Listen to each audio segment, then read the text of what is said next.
Welcome to the Tech Show. I'm Sonia Gavankar, and this week we help you set up your new iPad Pro. I say your because I did not get one from Santa.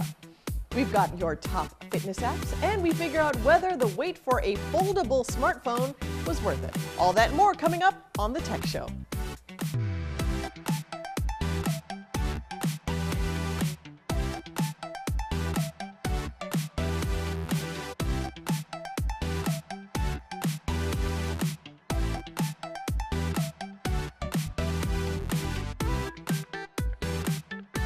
Now it's time for the latest. In what is quickly becoming a problem for some Tesla drivers, pickup truck drivers have again taken over a supercharger station and yelled profanities in what appears to be an act of protest against Tesla.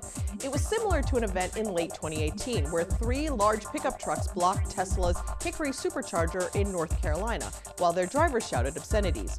It is referred to in EV community as icing, a charging station, when ICE, or internal combustion engine vehicles, are occupying a space for an EV. We aren't sure what is motivating the specific attacks on Tesla or what the would-be protesters want to communicate. But as Teslas are known for their incredible towing capabilities, the YouTube channel A Tesla Trip pits a Model X against a Chevy Silverado blocking a supercharging station. Check it out.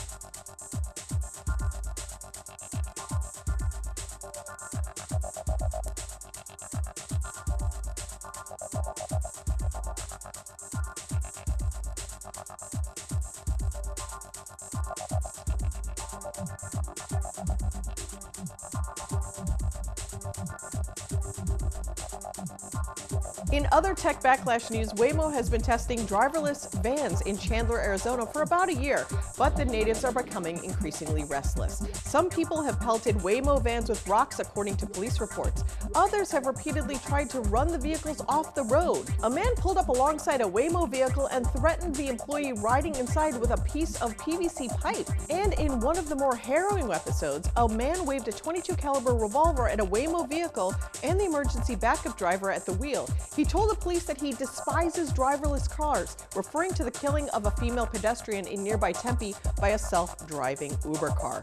There are other places they can test, said Eric Opalka, 37, who has been issued a warning by the police in November after multiple reports that his Jeep Wrangler had tried to run Waymo vans off the road. In one case, driving head-on toward one of the self-driving vehicles until it was forced to come to an abrupt stop. Alexis Girdson, the Waymo spokesperson, said the company took the safety of its emergency drivers seriously and disputed claims that the Waymo company was trying to avoid bad publicity by opting against pursuing criminal charges. But in some of their reports, police officers also said Waymo was often unwilling to provide video of the attacks. In one case, a Waymo employee told the police they would need a warrant to obtain video recorded by the company's vehicles. Rob Antoniak, the chief operating officer of Valley Metro, which helps oversee the Phoenix metropolitan area's transit system, said on Twitter that Arizona was still welcoming autonomous cars with open arms, despite the attacks on Waymo vans. Do you think residents should decide whether to be a test market for new tech? Let us know at thetechshow.tv. Over 70 years of experience in heart and aviation, the members of the Association of Flight Attendants know the realities of the aircraft cabin better than anyone. We don't just serve drinks, we save lives. We don't just negotiate contracts, we move major policy issues like the smoking ban, no knives on planes, clean water, and safe food on board. The air we breathe matters, and we stop the spraying of poisonous pesticides. The Association of Flight Attendants. Stronger together, better together.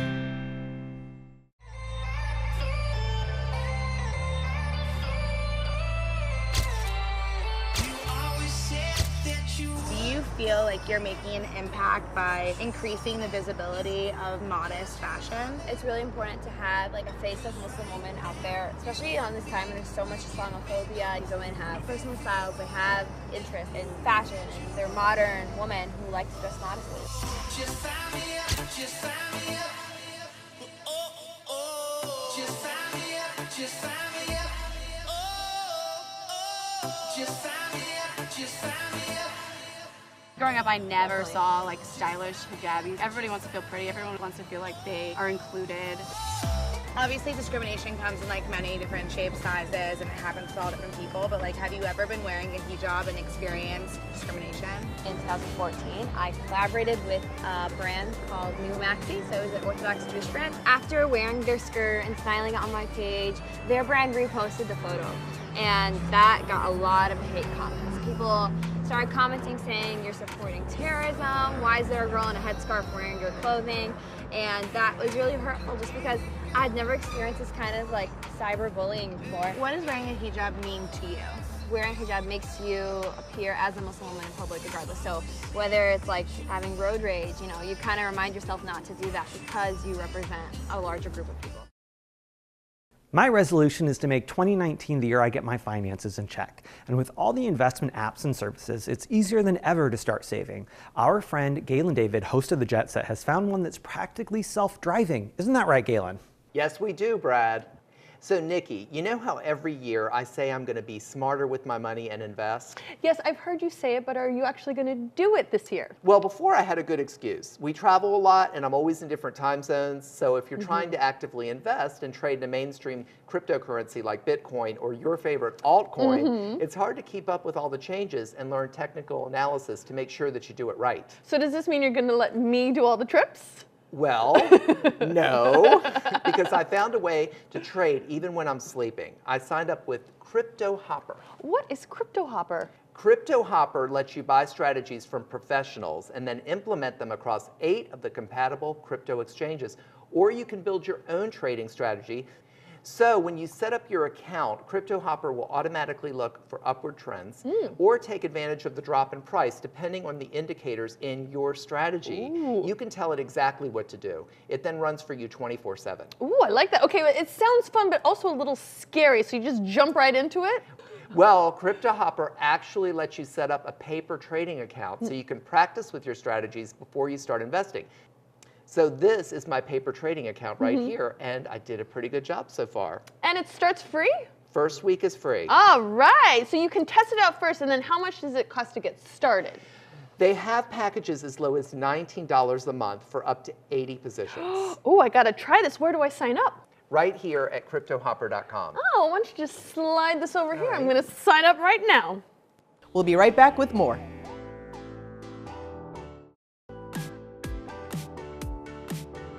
Did you get an iPad Pro over the holidays? If so, YouTuber Simply Pops has a few things you may not know you can do with that incredible new tablet.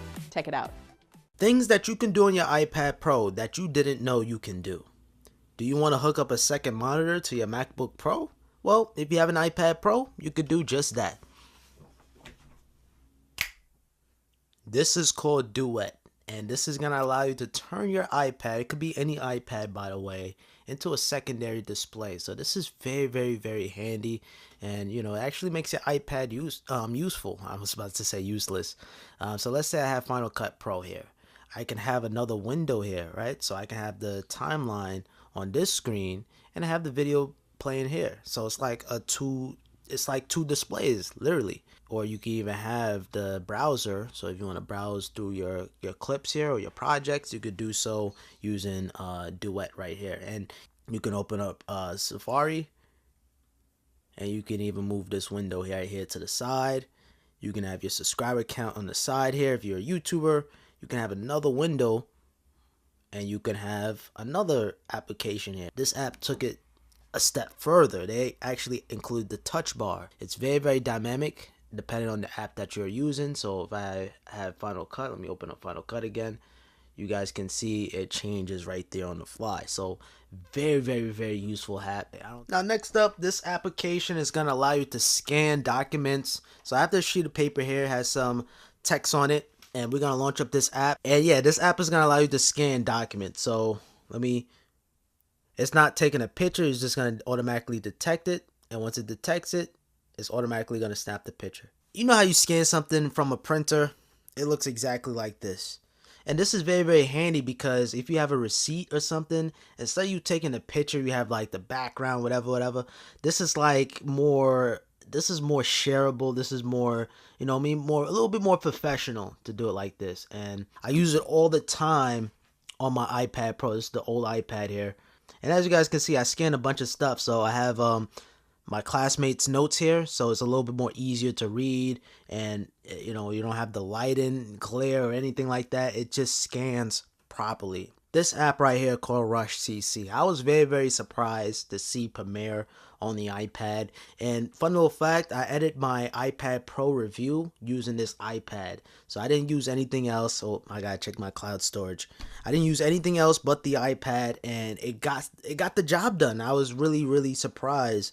It has a lot of great editing tools. The transitions is a little bit weak. This is all the transitions, which is kind of, why is it telling me about Apple Pay? You can reduce the background noise, reduce the echo, and it's just a bunch of options. You can scale it, get your videos edited on an iPad Pro. I think this is the best one. It's way better than iMovie, like way better. Now, I didn't try Luma Fusion.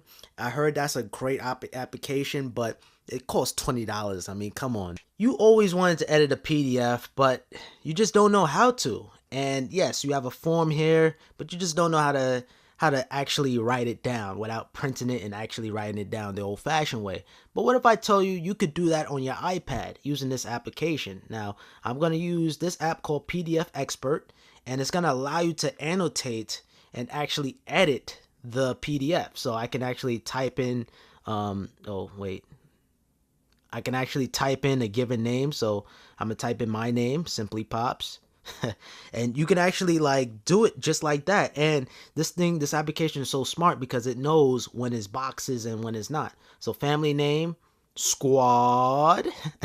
I don't know what to call you guys, but you guys are family. And so on and so forth. You could definitely edit your PDF files. And not only that, you can highlight, right? So you can highlight text just like that. And obviously this is going to be a little bit more efficient if you have the Apple Pencil. You can also highlight stuff too.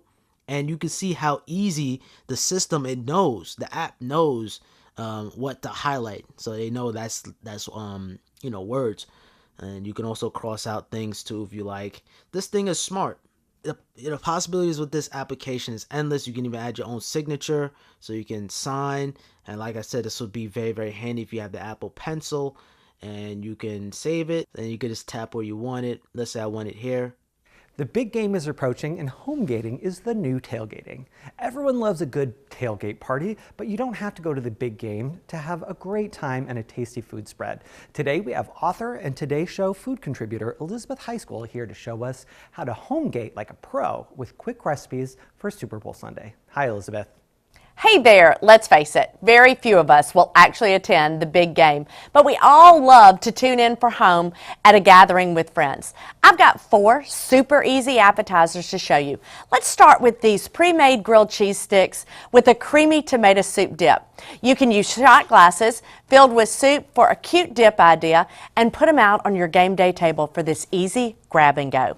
For this idea and more, I've partnered with Farm Rich. They have a whole variety of really delicious quick snacks for adults as well as kids.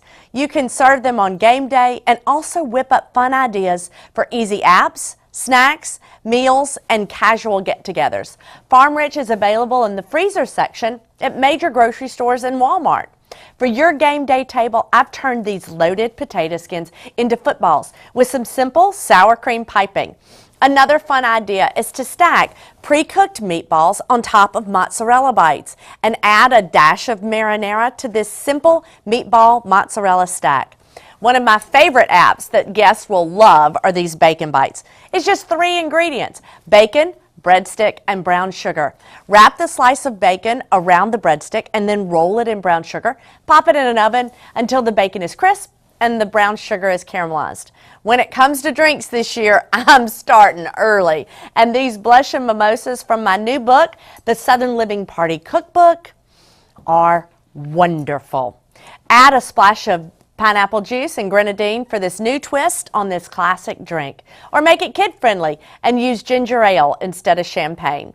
Head to farmrich.com to find the best snack and app ideas for game day. Back to you. Thanks, Elizabeth. We've got to take a break, but stay tuned for more of The Tech Show right after this. So you've decided to go to college. That's cool. So pop quiz. Which is a better way to earn your degree? Commute to college and fill your gas tank, get stuck in traffic, drive in bad weather, try to find a parking space, walk a half mile to class, or learn online at Independence University. You don't go to college, college goes to you. That's independence. That's Independence University. And all your supplies, including a brand new laptop and tablet, are included with tuition. Independence U, for an independent you. 1-800-396-2076.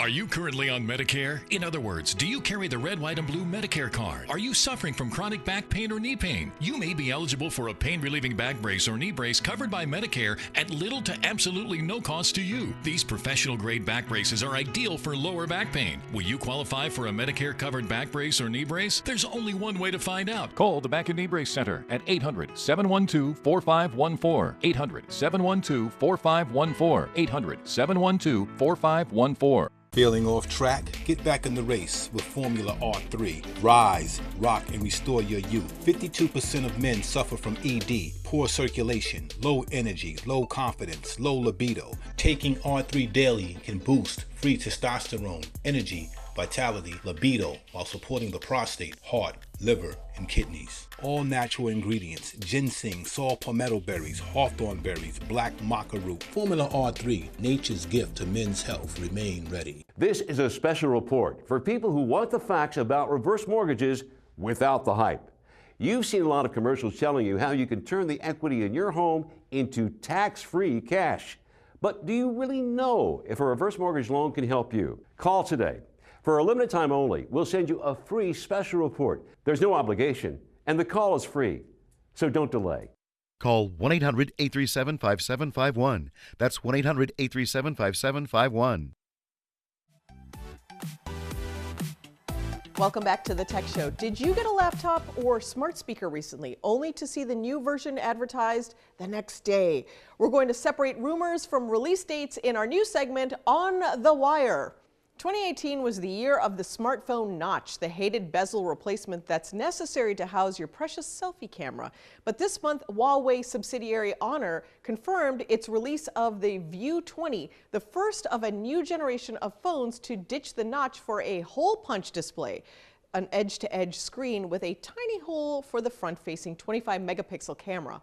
2018 was the year of the smartphone notch, the hated bezel replacement that's necessary to house your precious selfie camera.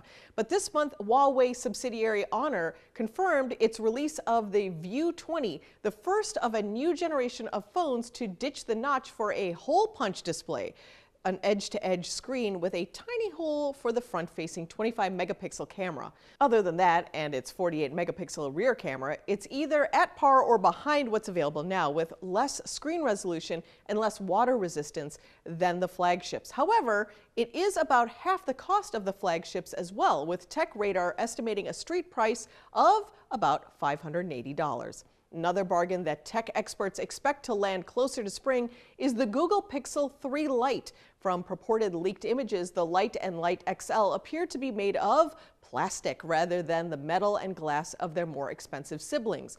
Although they seem to be similar in size, they have larger bezels, which means less actual screen space. But according to leaked renders by WYSLA.com, Google may be bringing back the headphone jack alongside the USB-C charging port. And the cameras are supposedly the same as the Pixel 3 cameras, which are rated the best in 2018. With rumored stickers of less than $600 for the Lite and less than $800 for the Lite XL, it might be worth waiting on more information, especially if you hate Bluetooth earbuds. We saved the least confirmed for last, a foldable smartphone. Marcus Brownlee breaks down what we can expect and why we should or should not be excited. It's happening. We're finally getting folding smartphones. But why though?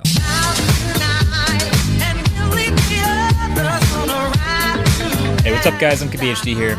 So, folding smartphones are slowly becoming a thing, more and more real. A couple months ago they weren't a thing, now they are.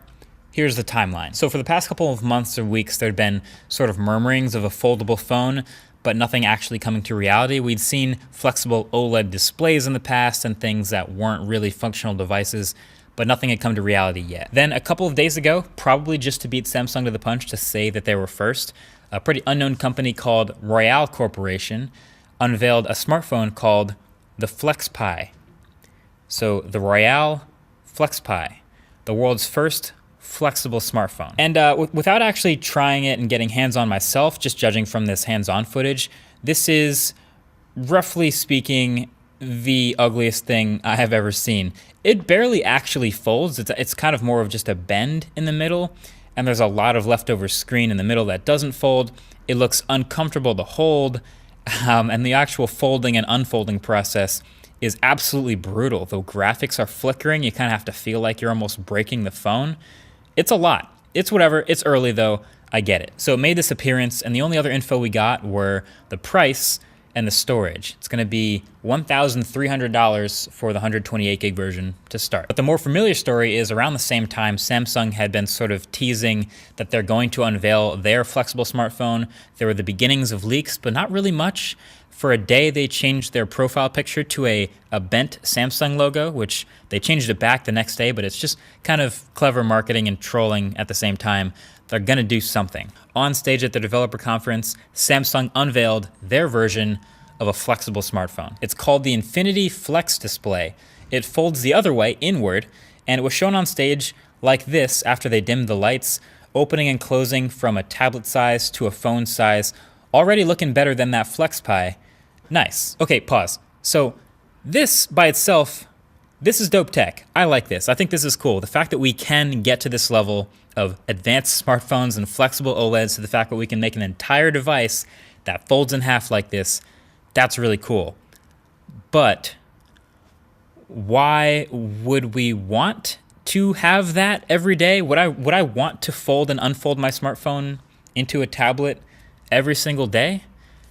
We're not supposed to think about that yet. There is a reason it went dark in there. This is very unfinished. Samsung said the actual phone is coming hopefully next year in 2019. And even when it does, if it does, it's first generation stuff. So I wouldn't expect anything too radically polished. Around the same time, we also did get Google announcing Android is going to support folding displays natively. So that should help smooth some things over, especially in the graphics department. But what we were looking at on stage was not some finalized, completed folding phone that you can buy sometime soon. It was a working prototype of a flexible device that can hopefully be turned into something they can manufacture by sometime next year. Here's a clearer look from Chris Welch, a Verge reporter, who apparently got video during a rehearsal from Samsung where they left the lights on. And right there, you can see the gigantic bezels and the rest of the device pretty clearly, including a crease down the middle where it folds. Samsung on stage said it's in this sort of case to hide the final design, but we can be pretty sure they don't have a final design yet. If you want us to investigate a rumor about your favorite gadgets on the wire, let us know on Instagram at The Tech Show TV. We've got to take our last break. Then it's time for Take My Money right here on The Tech Show. Don't go anywhere.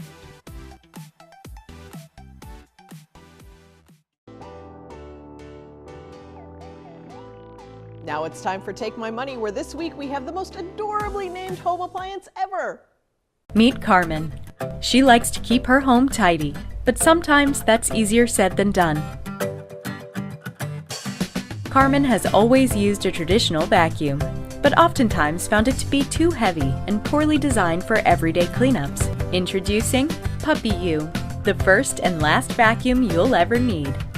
Equipped with a straight wind trajectory design, Puppy U's high suction power tackles stubborn dust, hair, and solids 15% better than the traditional S-structure design in other vacuums. I don't know why it's named that, but I love that it's light and you can go anywhere with it. Puppy U, go ahead and take my money.